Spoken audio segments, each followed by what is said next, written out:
Hey everyone, it's Heather Darnall. Welcome back to my art channel. Thank you for joining me for another video.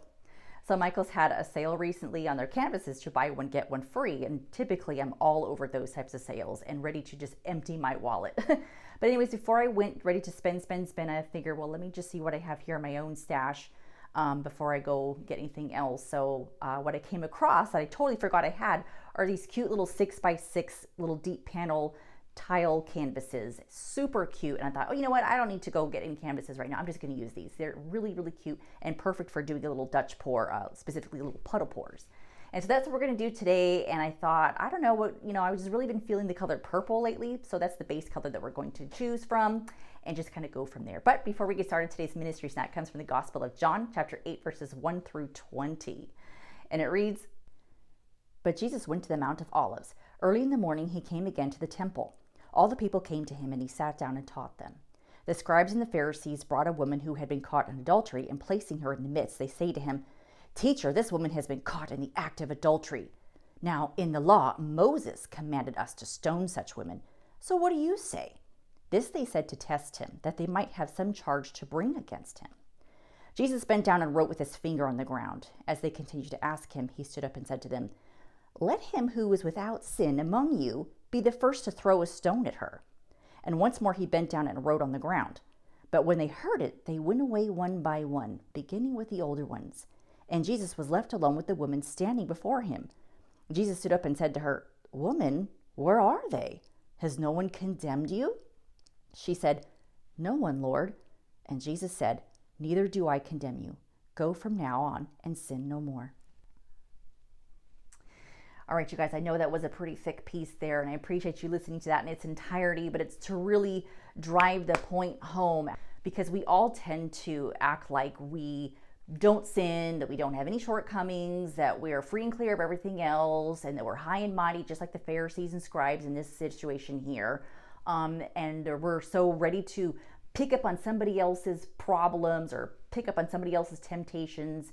And we're quick to condemn them for it. We want punishment. We want something right off the top of our heads, that's going to make them suffer. When really, you guys, we are as equal as everybody else. We are all sinners. We all fall short, and we all have temptation that we just can't seem to overcome because we don't let Jesus in our heart as often as we should to help us with those problems. But instead, we want to focus on everybody else's problems, everybody else's issues, everybody else's dirty laundry, and cast judgment on them and want to condemn them for it. And Jesus was saying, well, that's okay. I get that. Sin is sin, and thank you for bringing that to my attention, which I already knew about. But fine, you had to bring it to my attention in such a way. But so for any one of you who are perfect, go ahead and throw that stone. And so while he's waiting there, basically with crickets in the background going, that's right, none of you are perfect, so none of you have any sort of position or authority to condemn and judge.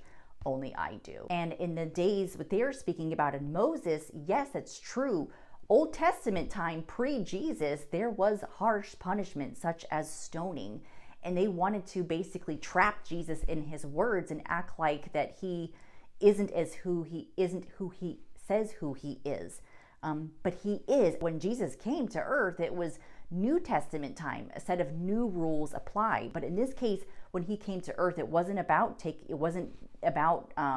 the task of judging anybody. It was about helping people and saving people, saving them from the actual ultimate condemning and judgment when time ends. The Pharisees and scribes failed to see that. They failed and refused to get to know Jesus on a personal level. They completely just didn't get the picture at all.